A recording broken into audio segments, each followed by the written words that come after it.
Owning a big piece of land out in the countryside has its perks. Fresh air, quiet nights, and no one around to tell you what color to paint your fence. Or so I thought. That piece ended the day HOA Karen rolled up in her 35-foot luxury RV and decided my property was her personal campground. It all started one morning when I looked out my kitchen window and saw something shiny glinting near my north pasture. At first, I thought it was a delivery truck. But as I got closer, I saw it. A massive white RV parked squarely on my grass, satellite dish up, generator running, and a woman in pink sunglasses setting up lawn chairs like she was at the beach. I parked my pickup nearby and got out, trying to stay polite. "Morning, ma'am," I said. "Can I help you?" She turned around with that unmistakable Karen energy. "Oh, good. You must be the groundskeeper." I blinked. "Excuse me." She waved her hand dismissively. "I'm from the Lakeside Meadows HOA. We're expanding our community amenities, and this field is perfect for our new RV parking area." I laughed. I couldn't help it. "Ma'am, this isn't part of your HOA. This is my private ranch." She frowned. "That's impossible. We voted last week to extend HOA jurisdiction to this section." "Voted?" I repeated, trying not to grin. "You voted to take my land?" "Well," she said with a sniff, "you weren't using it. It's been empty for years. We're just trying to beautify the area." I folded my arms. "By parking an RV on private property?" She put on her sunglasses. "Yes, and don't worry, I'll only be here a few days while we assess the land. You can mow around me." Now, I could have called the cops right then, but I figured I'd let her dig her own grave a little deeper first. "All right," I said with a smile. "You go ahead and enjoy your little assessment. But when you're ready to leave, don't say I didn't warn you." She looked smug. "Oh, I don't plan to leave until the HOA approves my proposal.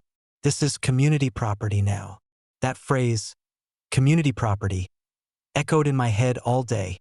So that night, I pulled up the county plat maps, cross-checked my land deeds, and made a few calls to some friends at the sheriff's office and the Department of Transportation. Turns out, her RV wasn't just on my land. It was blocking a registered emergency access road. That's when I knew this was about to get fun. By the next morning, Karen had gone full glamper. She'd hooked up her RV to a portable generator, set out a pink patio mat, and even put up a little sign that said, "Reserved for HOA members only." I drove up again and asked, "You sure you don't want to move?" She looked over her sunglasses. "Do you even work here? You can't tell me what to do." I grinned. "Oh, you'll find out soon enough." Then I made one phone call to my buddy Deputy Laura, the same sheriff from the last Karen fiasco. An hour later, a flatbed tow truck and 2 sheriff's cruisers rolled down the dirt road, dust flying. Karen saw them and ran out, waving her arms. "Oh, good. Officers, I'm glad you're here. This man is harassing me while I'm setting up HOA property."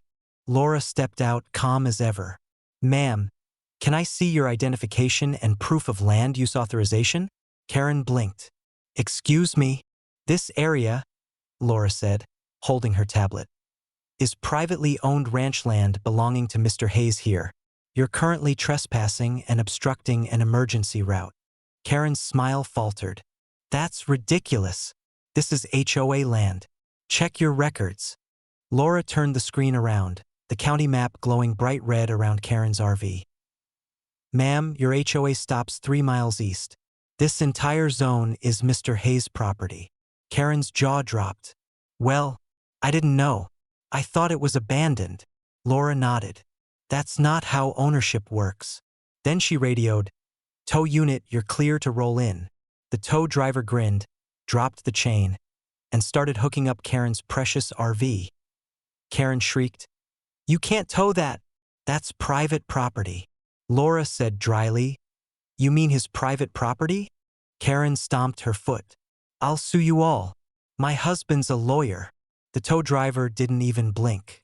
"Then he can come pick it up from the impound lot." By the time the RV was hauled away, Karen was red as a chili pepper and shaking with outrage. She refused to leave, so Laura finally said, "Ma'am, this is your last warning. Step away from the restricted area. Karen didn't. So Laura did what any good sheriff would do. She cuffed her for trespassing and obstruction. The sight was glorious. HOA royalty, being led to a cruiser in yoga pants and flip-flops, yelling about bylaws while her RV disappeared over the hill. It took her 3 days to bail out and 2 weeks to get her RV back, after paying for the tow, storage, and a tidy little county fine. When she returned, she tried to act like nothing happened. She even mailed me a letter that said, "Next time, a little communication would have been appreciated." I framed it, because right underneath it, I hung a big new sign at the entrance to my ranch that reads, "Private property, not HOA land. Trespassers will be towed." Again. Since then, the HOA's been real quiet. No more beautification projects. No more community expansions. Just silence. And every now and then, when I see an RV drive by the county road, I can't help but smile and think, Karen made my ranch famous.